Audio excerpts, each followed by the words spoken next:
네. 기계안전공학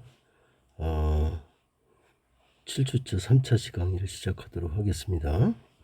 2차시에 이어서 이번에는 숫돌의 그 자생작용과 그리고 마멸 메커니즘에 대해서 한번 살펴보려고 그래요. 자생작용이라고 하는 거는요, 앞에서 설명드렸던 것처럼 이 숫돌을 구성하고 있는 입자들이 있었잖아요. 자, 이렇게 입자들이 있으면 요놈이 마모가 되면서 하나 탈락하게 돼요. 뭐 깨진다거나 탈락하게 되면요, 그 다음 입자들이 무슨 역할을 해요? 다시 절인 역할을 해요. 그래서 이 절삭성을 보존하게 되잖아요. 그런 작용을 우리는 뭐라고 하냐면 자생작용, 이렇게 얘기를 해요. 여기도 써놨는데요, 입자가 무뎌져서 연삭저항이 증가하게 되고요. 그래서 그 숫돌 입자가 탈락되게 되면 새로운 입자가 나타나서 자생작용을 하기 때문에 연속적으로 작업이, 그러니까 연삭 작업이 가능하죠. 그 다음에 이제 숫돌마모의 그 세 가지 주요 메커니즘을 살펴보면요, 첫 번째는 이제 정상적인 거죠. 정상적인 마멸인데요, 얘는 공작물을 절삭함에 따라서 정상적으로 입자가 무뎌지고 따라서 마멸된 면적이 그 커지는 거죠. 그걸 이제 성장이라고 표현했는데요, 이리 하면서 입자가 마멸되는 거고요. 두 번째 메커니즘은요, 그 입자 내에 입자가 부분적으로 파괴가 되는 것들이에요. 이 입자가 이렇게 파괴가 되겠죠. 그 다음 세 번째는요, 여기 결합자가 있었잖아요. 본드. 이 본드로부터 입자가 탈락하는 거고요. 이제 대표적으로 요 세 개인데요. 세 개인데 또 다른 하나가 있다면 어떤 것들이 있냐면은, 여기 이 본딩하고 있는 물질이 뭐 레진이라든가 등등 여러 가지 물질이 있는데, 그 중에 뭐가 있을까요? 화학 물질로 돼 있거나 뭐 금속성으로 돼 있거나 이런 것들이요, 다른 물질하고 뭐 이렇게 화학 반응을 일으킬 수 있잖아요.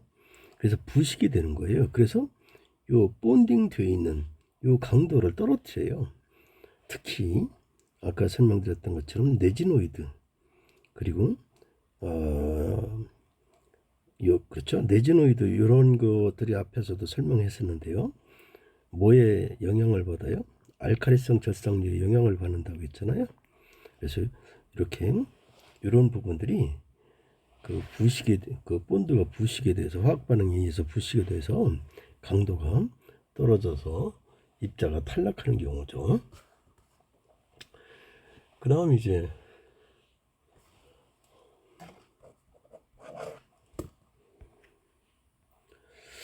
이 그림으로 이렇게 이걸 도식적으로 이해하기 쉽도록 표현해 놓은 건데요, 이 본드 첫 번째 정상적인 걸 하나 볼까요? 예, 여기 볼게요. 얘는 정상적인 연삭 과정을 진행하는 동안 입자가 마멸된 거잖아요. 두 번째는 여기 입자가 파괴된 거예요. 이렇게 입자 내에서 파괴되는 거. 세 번째는 누가 있다고 그랬어요? 이 본드가 파괴된대. 이 본딩이 되어 있는 데가 파괴되는 거 있고, 그리고 네 번째가 있었다면 이 본딩 된 부분이 뭐예요? 케미컬 리액션, 화학 반응이죠. 화학 반응. 화학 반응 때문에 뭐가 약해져요? 강도가 약해져서 파괴되는 경우, 이렇게 살펴볼 수 있어요. 그 다음 이제 연삭 저항인데요, 이 숫돌이요, 이 가공물을, 그러니까 가공물을 연삭하는 과정에서 보면 이 숫돌이 어떻게 돼요? 이제 하중을 받게 되잖아요. 이럴 때 그 하중이 지지할 수 있는 최대 하중은 어떻게 될까? 근데 이게 어떻게 나누어 볼 수 있느냐면요, 숫돌을 보면 이런 숫돌이 있으면, 자, 이 부분에서 이렇게 정상적으로 가해지는 게 있을 거고요. 그리고 측면에서 가해지는 하중도 있을 거 아니에요. 그럼 하중의 종류에 따라 그 숫돌이 견딜 수 있는 최대 하중의 크기가 다르다고요. 그래서 그놈들을 한번 좀 자세하게 살펴보려고 그래요. 요 강도 이렇게 돼 있는데요. 요 정지 상태에서 연삭 숫돌에는 여러 가지 여기서 여러 가지라고 하는 거는요. 힘의 크기를 얘기하는 거죠. 힘의 크기 또는 하중의 크기죠. 그래서 어느 정도의 힘으로 파괴되는가를 파악해 봤는데요. 여기 숫돌이 장착된 상태에서 측면으로 이렇게 이 방향으로죠. 이 방향으로 측면으로 충격을 준 경우에는 여기 한번 보니까요. 이게 토크예요. 이 토크. 즉 여기 보니까 1이잖아요. 이런 에너지로 해머로 이런 충격력을 가한 거죠. 그랬더니 0.3km 3kg 포스 메타라고 하는 이런 에너지로 가했을 때 측면에서는 갖다 쉽게 파괴가 된대요. 그리고 또 하나 측면에서 50kg 이건 충격 하중 있잖아요. 이건 충격량. 그리고 50kg의 정하중을 가했을 때도 파괴가 되고요. 그래서 이 측면 절삭은요. 우리가 정적 강도 측면에 가해지는 강도가 이제 변하지 않는 경우죠. 일정한 경우죠. 이런 경우 50kg 포스에서 그 파괴가 되기 때문에 굉장히 위험하다고 되어 있고요. 물론 이 절단 숫돌처럼 얇은 경우에는 더욱이 그렇겠죠. 그렇죠? 절단 숫돌이라는 건 어때요? 이게 굉장히 얇죠. 이런 방향으로 진행할 거고요. 그래서 이런 경우는 측면 하중을 가할 수가 없죠. 그리고 이 숫돌이요 정지 상태에서 정상으로는 이 방향으로는 어떻게 해요? 2톤까지 파괴되지 않아야 된대요. 그리고 두 놈을 평행하게 요 평면으로 중첩시킨 경우요. 중첩시킨 경우는 200kg의 하중까지 어찌 해야 된대요? 200톤의 하중까지 파괴되지 않고 견딜 수가 있대요. 이건 우리가 만든 게 아니고 이제 실험적으로 해본 거겠죠. 그리고 이 측면을 사용하지 안 되는 경우, 즉 이와 같이 측면으로 사용하는 경우, 이런 경우에는요, 양쪽에서 측압을 가해서 어떻게요? 이 측압 자체가 서로 상쇄가 돼서 힘이 가해지지 않도록 만들어야 된대요. 요건 이제 역학적인 것들이죠. 그 다음에 이제 일반 프런치 커트 이런 경우에는요, 측면 저항을 감소시키기 위해서 이 오목형을 사용하는데요. 할 수 없이 평형을 사용하는 경우에는요, 이 측면에 단붙이를 더 대서 어떻게 해요? 보강하라는 얘기예요. 이건 보강해서 쓰라는 얘기거든요. 그 다음 이제 이 트루잉하고 이 드레싱 얘기를 해보도록 할게요. 우리가 연삭하려 이 어떤 가공품을 그러니까 공작물을 연삭하려고 할 때 이 형태에 따라 그러니까 가공물이 가공되어야 할 형태가 있었을 거 아니에요. 만능은 아니잖아요. 그러다 보니까 형상으로 연삭하려는 부품의 형상으로 숫들을 성형을 해야 돼요. 형태를 만들어야 된다고요. 일이 한다거나 아니면 그 숫들 형상이 무뎌졌거나 이러면 안 되잖아요. 무뎌지거나 아니면 하여튼간 여하이 사용하다 보니까 변형이 된 것들이 있을 거 아니에요. 이런 걸 올바로 고쳐서 부품의 형상에 적합하도록 숫돌을 형태를 만들어가는 것을 우리는 뭐라고 그래요? 트루잉이라고 그래요. 트루잉. 자, 그 다음 이제 드레싱이라는 말은요. 우리가 사용을 하다 보면 여기 한번 볼까요? 이게 이제 눈막힘도 있는데 이게 로딩이에요. 여기서 저기 눈막힘이라고 되어 있는데요. 자, 이런 데 볼게요. 눈과 눈 사이에 이 기공이 다 막혀 있어요. 그렇죠? 기공이 막혀 있으면 뭐가 없어요? 이 결정의 절인 부분, 칼날 부분 역할을 하는 부분이 없잖아요. 그냥 평탄해졌잖아요. 이렇거나 만약에 그레이징 여기는 하도 마모돼 가지고요. 마모돼서 여기가 요 부분 보면 이렇게 마모된 게 보이죠? 마모돼서 절삭성을 잃은 거예요.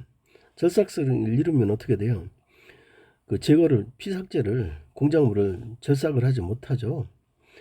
그래서 투잉을 이렇게 투링을 한 후에는 반드시 어떻게 해야 돼요? 필요한 숫돌의 표면 조도, 이런 조도를 만들어야 되잖아요. 이렇게 하기 위해서 연삭숫돌이 효율적으로 연삭할 수 있도록 얘들을 전부 다 제거를 해줘야 돼요. 즉 그레이징 되는 거 없애버려야 되고요. 그리고 채워진 놈 이런 것들 다 제거를 해줘야 되잖아요. 그렇죠? 자, 그렇게 하는 걸 우리는 뭐라고 그래요? 여기서 얘기하는 드레싱이라고 그래요. 이게 드레싱이에요. 여기까지 이해가 됐을 거고요. 그 다음에 이제 연삭기에서 발생하는 재해 유형을 살펴보도록 할게요. 자, 한번 이렇게 볼게요. 파괴가 되는 게 어떤 게 있죠? 숫돌 파괴가 돼요? 그렇잖아요. 그 다음 또 누가 있죠? 가공물, 공작물이죠. 공작물이 칩 형태로 어떻게 돼요? 절단이 되잖아요. 그죠? 그래서 그럼 두 가지가 있겠네요. 하나는 숫돌은 입자가 파괴되는 것들이잖아요. 그리고 그 입자들이 작아요. 그래서 날라서 누구한테? 우리가 작업하고 있는 작업자한테, 작업자 쪽으로 날라오는 거예요. 그 다음 또 하나 어떤 거 있겠어요? 이 숫돌이 고속으로 회전하잖아요. 회전할 때 거기에 절단된다거나 스팀이 일어나서 상해를 입는 경우도 있고요. 자, 그 다음에 이거 숫돌에 가는 거잖아요. 그 다음에 이제 공작물의 이 파편이 아주 미세하잖아요. 아주 작잖아요. 미세. 그러니까 이런 파편이나 그 칩 이런 것들이 날라서 작업자한테 오는 거예요. 이런 경우는 이런 걸 방지하기 위해서 어떻게 해요? 회전하는 숫돌에 덮개를 씌운다고요. 그죠? 또는 이런 거 뭐 스침이나 이렇게 숫돌에 닿을 수 있으면 안 되잖아요. 그러니까 이 파편도 방지해야 되고요. 그리고 이런 고정부 어디에 끼면 안 되니까, 그죠? 이런 끼일 수 있는 그런 재해들, 그런 위험성들이 있죠. 한 구동부에는 언제나 있는 거죠. 그다음 연삭속들의 파괴 원인을 한번 몇 가지 살펴보려고 해요. 자, 여기 보시면요, 회전 속도가 너무 빠르대요. 이 얘기는 뭐예요? 그 숫돌에 뭐가요? 운동 에너지가 크다는 얘기잖아요. 운동 에너지가 크다고요. 운동 에너지가 크니까 어떻게 해요? 그놈을 견디지 못하면 숫돌이 파괴가 되겠죠. 그다음에 이제 그 숫돌 자체가 결함이 있었던 거예요. 그 결함이라는 게 무슨 사용하기 전에 사전에 어떤 결함이 균열이 있다거나 이런 것들이죠. 그리고 여기 하나 보면요, 어떤 것들이 있냐면 요 프렌지라는 건 뭐냐면요, 이렇게 숫돌에 있으면 얘를 고정시켜야 되잖아요. 그러면 여기 이렇게 붙여야 된다고요. 얘들이 프렌지예요. 그래서 이 프렌지 직경이 숫돌 직경과 비교해서 너무 작을 때, 자, 이런 때도 이제 파괴가 되는데요. 이런 경우는 왜 파괴가 되냐면 집중력 때문에 그래요. 집중력. 그리고 회전 속도가 또 너무 클 때는 이 뒤에서 또 얘기하겠지만 원심력도 하나가 있네요. 원심력에 의한 파괴도 있어요. 그래서 이렇게 큰 카테고리에서 나머지를 하나씩 살펴봐 보도록 할게요. 첫 번째, 회전 속도가 빠르대요. 운동 에너지가 큰 경우잖아요. 운동 에너지가 크다 보면 아까 위에서 설명한 것처럼 원심력 때문에요, 숫돌 내부에 응력이 발생하고요. 그리고 이 내부 응력이 점점 증가한다고요. 그러다가 어느 한계에 이르르면 숫돌이 그 강도 범위를 벗어나게 된다고요. 얘가 견딜 수 있는 그 하중의 범위를. 그럼 숫돌이 파괴가 되는데요. 그래서 뭐가 생기냐면 최고 그 사용 원주 속도가 이렇게 정해져 있어요. 원주 속도 계산하는 방법이고요. 이건 너무 간단하니까 여기 1000으로 나눠준 건요, 직경이 뭐로 되어 있나 보세요. 밀리미터로 되어 있고요. 속도 단위가 미터로 되어 있어서 단위 환산하려고 1000이 들어가 있는 거예요. 그래서 이 원주 속도를 한번 살펴보면요, 살펴보면, 자, 1400m per minute 이럴 때는 이게 뭐죠? 비트리파이드, 이게 그거잖아요. 결합제. 그리고 자유연삭, 이건 공고고요. 자유연삭 평형일 때 여기도 비트리파이드 같은 경우는 2000m per minute. 그리고 레지노이드를 썼을 경우는 3000. 그리고 절단용으로 썼을 때는 4800. 그쵸? 이상 넘어가면 안 돼요. 이건 뭐에서 파괴가 돼요? 얘들은 원주, 그러니까 원심력이죠. 원심력 이런 것 때문에 파괴가 되는 거예요. 그다음 균열이 있는 거 보세요. 두 번째 요인으로 파괴 두 번째 파괴 원인으로 얘가 사전 균열이 있는 거예요. 이런 사전 균열이 있을 때 파괴가 되는 건데요. 얘들은 균열이 없는지 있는지 우리가 시각적으로 판단하기 어려우면 뭐 망치나 이런 거로 툭툭 두드려 보는 거예요. 두드려 보면 소리가 균열이 있으면 타금이 생긴대요. 두타쿵. 좀 깨끗한 음이 아니죠. 그 다음에 이제 요 프렌지, 아까 얘기했던 요 얘가들이 프렌지예요. 하나는 고정축의 프렌지이고, 이거는 하나 쭉 해서 뭐죠? 결합시켜야 되니까 이건 이동할 수 있는 프렌지죠. 그래서 얘를 뺐다가 이런 끼우고 이렇게 고정하잖아요. 이런 때도 보면 요 프렌지 직경이요. 요 직경이 누구? 요 직경을 D라고 그러면요. 얘는 적어도 얼마 이상이요? 3분의 1 D 이상이 돼야 된다고요. 그래야 뭐가 생기지 않는다고요? 응력축증이 생기지 않는다고요. 그래서 이런 것들을 우리가 사전에다 살펴봐야 돼요. 그 다음 이제 그 이에 다른 요인들로 있는 것들을 살펴보면 어떤 것들이 있냐면, 그 숫돌 치수의 요 숫돌인데 요 치수의 내경이 그 내경의 크기가 적당하지 못할 때, 그리고 숫돌에 과대한 충격 하중을 주었을 때, 아까 이런 경우는 뭐 한 2톤, 그렇죠? 겹쳐 있을 때는 뭐 200톤 이런 얘기가 있었는데요. 그 다음에 이제 숫돌을 사용하는데 이 숫돌이 적합하지 않게 선택된 경우를 얘기하는 거죠. 그 다음에 이제 회전 중심이 잡히지 않은 경우, 예를 들어보면 이 숫돌이 회전이 돼야 되는데 여기 딱 센터가 중심이 좀 맞아야 되는데 중심이 맞지 않은 경우, 그렇죠? 회전 중심이요. 이런 경우 여기 베어링이 있다고 그러는데요. 이 베어링이라는 게 뭐죠? 이 축을 받쳐주는 어딘가에 베어링이 이렇게 있겠죠. 그렇죠? 그 베어링이 마모가 생긴다고요. 그렇죠? 자, 얘가 베어링 마모가 생겨서 진동이 발생하게 되면 이제 뭐가 생기죠? 얘가 파괴가 된다고요. 그리고 아까 얘기했던 대로 얘가 이 방향으로는 어떻게 해요? 큰 하중을 견딜 수 있지만 측면으로는, 특히 충격력이 가해질 때는 뭐 0.3kg 포스 메타 요 정도의 충격력만 가지고도 쉽게 파괴가 된다고 그랬잖아요. 예, 그렇습니다. 그 다음 이제 우리가 방호 장치를 한번 살펴보도록 할게요. 방호 장치. 자, 우리가 파괴가 되는 게 두 가지가 있었잖아요. 앞에서 크게 보면 하나는 뭐가 있었어요? 연삭돌이 파괴가 되는 경우가 있었죠. 그죠? 그래서 비산이 되는 경우. 이런 경우는요. 그 연삭수돌이 여기다 연삭수돌이 직경이 5cm 이상인 경우에는 요 덮개를 설치하래요. 자, 요 뒤편에서 다시 요 그림을 보여드릴게요. 그리고 요게 연삭 칩이 미세하다고 그랬잖아요. 여기서 연삭 칩이라는 건 뭐 얘기할까요? 가공제 얘기예요. 가공제, 가공물 또는 공작물이겠죠. 공작물의 칩은 매우 작잖아요. 얘가 고속으로 회전하는 연삭 숫돌에 의해서 얘가 칩이 발생하게 되는데요. 그때 운동 에너지를 갖고 있잖아요. 요 놈이 비산된다고요. 비례죠. 그러니까 날아가서 우리 눈 쪽으로 다가오는 거. 그래서 이러지 못하도록 쉴드를 설치해야 돼요.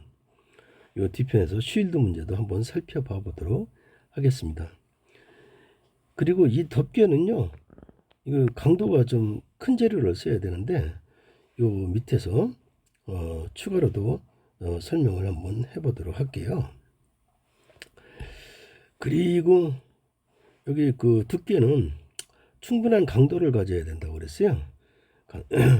여기 한번 살펴보면, 근데 그 강도 덮개 자료를 한번 볼게요. 여러분들이요, 그 책에 표 6-3을 한번 봐주세요. 표 6-3을 보면요, 여기 그 여러 개가 요 밑에 좀 나와 있는데 제가 그 표를 여기다 다 쓸 수가 없어서 잘라 버렸어요. 한번 여러분들이 좀 살펴봐 주시고요.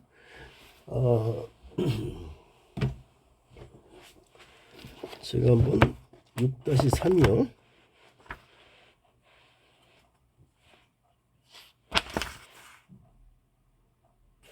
예.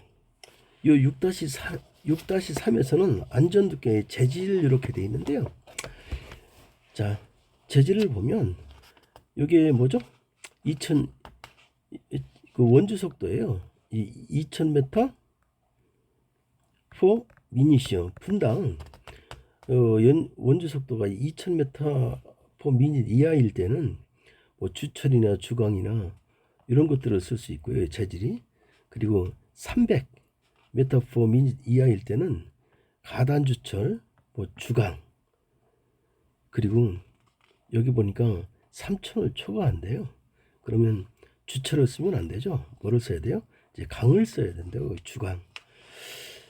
그래서 보면 여기 저 뭐죠? 덮개 요 재질들이요. 인장 강도가 얘는 여러분들이 인장 강도가 뭐라는 건 아시죠? 얘가 견딜 수 있는 극한 강도죠. 그를 인장 강도라고 그래요. 28kg 포스포 밀리미터 스퀘어 밀리미터죠.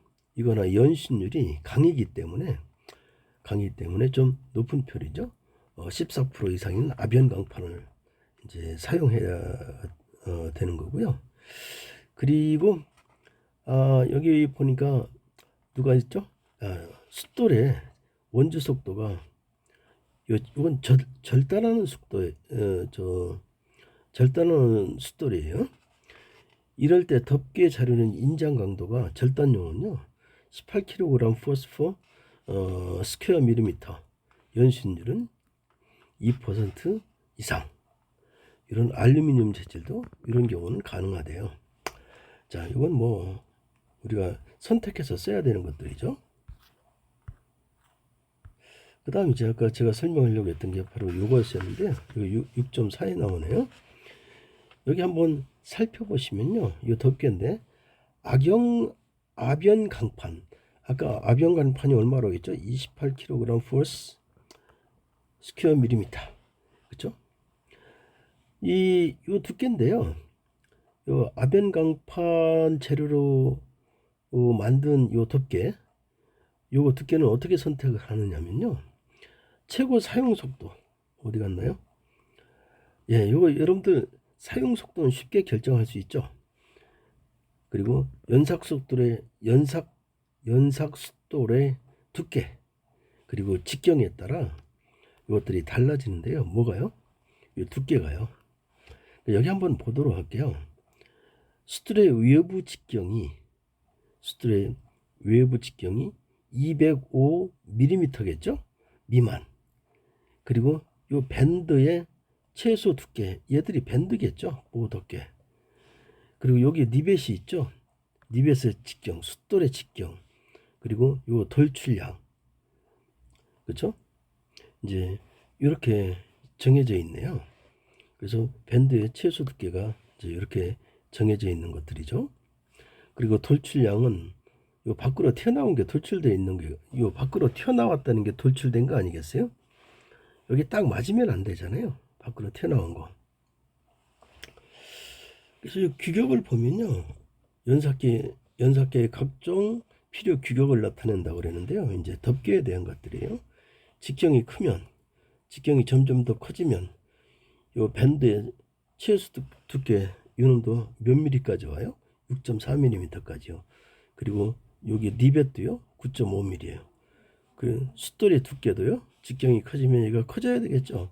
125mm. 그리고 돌출량도 더 커지겠죠. 그리고 최대 돌출량도 이 정도가 되겠네요. 그 다음 이제 요 덮개 노출각인데요. 요건 쉴드고, 그쵸?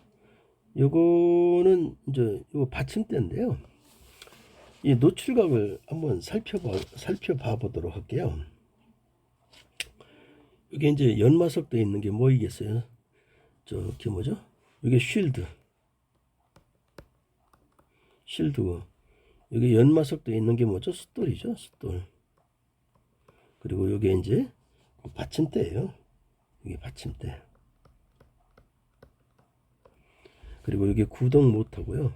그리고 요 안에 이렇게 돼 있는 거, 요거 시커멓게 돼 있는 거, 이게 뭐죠? 이게 덮개예요. 덮개. 자, 얘를 한번 살펴봐 보도록 할게요. 요 노출된 각도도요. 이게 축이잖아요. 스핀들이 축이잖아요. 이 축 중심으로 해서 측정을 하게 되는데요. 요 덮개가 없이 노출된 각도를 정하고 있다고요. 그쵸? 용도는 이 덮개의 용도는 뭐 숫들이 파괴한다거나, 그쵸? 이럴 때 비일에 또는 비산하는 파편으로부터 작업자를 보호하기 위해서 이제 이렇게 하는 거고요. 이 덮개를 씌우는 거고요. 그리고 그 또 뭐라고 그랬죠? 요거는요 칩이 미세한 칩으로부터 작업자를 보호하기 위한 것들이죠. 자, 여긴 굉장히 많은데요. 한번 여러분들이 좀 이걸 다 설명하면 시간이 넘어가니까 한 몇 가지만 제가 예를 들어서 설명을 해보도록 할게요. 첫 번째, 요 탁상용이네요. 여기 탁상용은 요 벤치용이잖아요. 얘네들은 보면요, 탁상용은 최대 노출 각도가 90도예요. 90도. 그죠? 이게 90도. 이게 중심선일 건데요. 요 중심 위로 65도 이내. 그리고 최대는 얼마? 90도 이내. 노출 각도가요. 그리고 비번 봐볼까요? 요거는 탁상용 연삭기인데 목공 전반용이네요. 그리고 이건 수평축 이하에서 쓰는 건데요. 요 비번인 경우에는, 그죠? 이건 수평면을 다룬다고 그래요. 이렇게 되어 있는데요. 이런 경우는 각도가 125도네요. 그쵸? 그리고 요 위에 중심선 위의 각도는 65도요. 그리고 요건 이제 상부에서 사용하는 경우잖아요. 상부에서 사용하는 경우, 이런 경우는 최대 노출 각도가 몇 도? 예, 60도 이내. 그쵸? 하여튼 그런 방법으로 요 나머지는 좀 같이 읽어봐 주시면 여러분들이 쉽게 이해가 될 것 같아요. 그 다음 이제 아까 제가 그 안전덮개 말고 방호장치 뭐죠? 그 재해가 일어날 수 있는 원인들 해서 앞에서 설명드렸었잖아요. 자, 이제 얘가 가드죠. 가드를 설치했는 것들이 어떤 것들이 있나 한번 살펴볼게요. 이게 뭐죠? 이것들은 쉴드들이죠. 쉴드. 그쵸?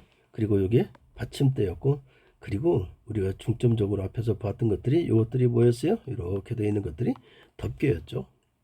그쵸? 예, 그 다음 이제 이렇게 볼게요. 요 조정편이 있고 요 받침대가 있는데요. 이 받침대는 항상 어디? 요까지 간격이 몇 밀리미터? 3mm 이내여야 돼요. 그리고 요 덮개하고 요 조정편까지, 요 조정편에 요 덮개 있잖아요. 요 놈하고 요까지 요 간격은 여하이 누구보단 작아야 돼요. 8mm보단 작아야 돼요. 그러니까 여기서 쓴 것들이 3mm에서 몇 밀리미터요? 10mm 이내로 이렇게 만들어 놨네요. 여기까지 이해가 되셨죠? 그리고 이제 좀 시간이 많이 지나는데요. 자, 앞에 시간하고 앞에 주간 부분하고 진도 범위를 맞추기 위해서 여기까지 해서 3차 시를 마치도록 할게요. 여기에는요, 여기서부터는 자 9주차에서 7주차, 그러니까 8주차, 9주차, 여기서부터는 이제 이런